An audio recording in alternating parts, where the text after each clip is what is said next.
വായിക്കുമ്പോൾ അതിക്രമങ്ങളിലും പാപങ്ങളിലും നമ്മൾ മരിച്ചവരായിരുന്നു. സ്തോത്രം. കർത്താവാ നമ്മളെ ജീവിപ്പിച്ച്. അപ്പൊ നമ്മൾ പാപത്തിൽ മരിച്ചവരായിരുന്നു. പക്ഷെ നമ്മൾ ഇപ്പോൾ പാപത്തിന് മരിച്ചവരാ. രണ്ടു തമ്മിൽ വ്യത്യാസമുണ്ട്. സ്തോത്രം. പാപത്തിൽ മരിച്ചവരായിരുന്നു, അവിടെ നിന്ന് നമ്മെ ഉയർത്തെഴുന്നേൽപ്പിച്ചു യേശു ക്രിസ്തു. പക്ഷെ ഇനി പാപത്തിന് അടിമപ്പെടാതെ കൊണ്ട് നമ്മൾ പാപത്തിന് മരിച്ചവരാ. നമ്മുടെ പാപ സ്വഭാവത്തെ നമ്മൾ മരിപ്പിച്ചവരാ. സ്തോത്രം. ഹല്ലേലൂയ. അങ്ങനെയുള്ളവർ ഉയർത്തെഴുന്നേറ്റ് കർത്താവിനോടുകൂടെ സ്വർഗത്തിൽ ഇരുത്തിയിരിക്കുക. അങ്ങനെയുള്ളവരെ ആമേൻ എന്ന് പറഞ്ഞ എന്റെ കാര്യങ്ങളൊക്കെ ഇനി തീരുമാനിക്കുന്നത് ഈ ഭൂമിയുടെ പരപ്പിലല്ല. എന്റെ നിങ്ങളുടെയും കാര്യങ്ങളൊക്കെ തീരുമാനിക്കുന്നത് സ്വർഗത്തിലെ കാര്യം. ഹല്ലേലൂയ. ഡ്യുവൽ സിറ്റിസൺഷിപ്പാണ് നമുക്കുള്ളത്, അല്ലേ? നമുക്കൊരു പെർമനന്റ് സിറ്റിസൺഷിപ്പ് ഉണ്ട്.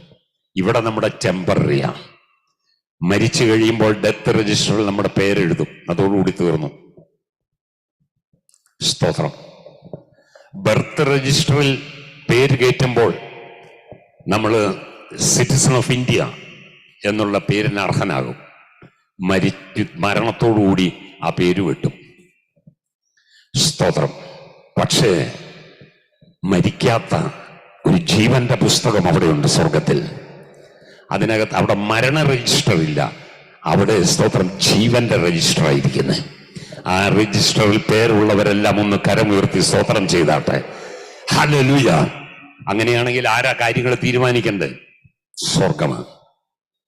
വിശ്വാസത്തോടെ പറയണം, ഈ ഭൂമിയിൽ എന്തെല്ലാം സംഭവിച്ചാലും സ്തോത്രം, എന്റെ കാര്യങ്ങൾക്ക് ഈ ലോകം ഒരു തീരുമാനമെടുത്ത് ഫുൾ സ്റ്റോപ്പ് ഇട്ടാലും അതിന്റെ കീഴിൽ ഒരു കോമയിട്ടിട്ട് എന്റെ ദൈവം സ്വർഗത്തിന് ചിലത് എഴുതി ചേർക്കാനുണ്ട്. സ്വർഗത്തിന് ചിലത് എഴുതി ചേർക്കാനുണ്ട്. അത് എനിക്ക് വേണ്ടി മാത്രം എന്റെ ദൈവം ചെയ്യുമെന്നത്ര വിശ്വസിക്കുന്നുണ്ട്.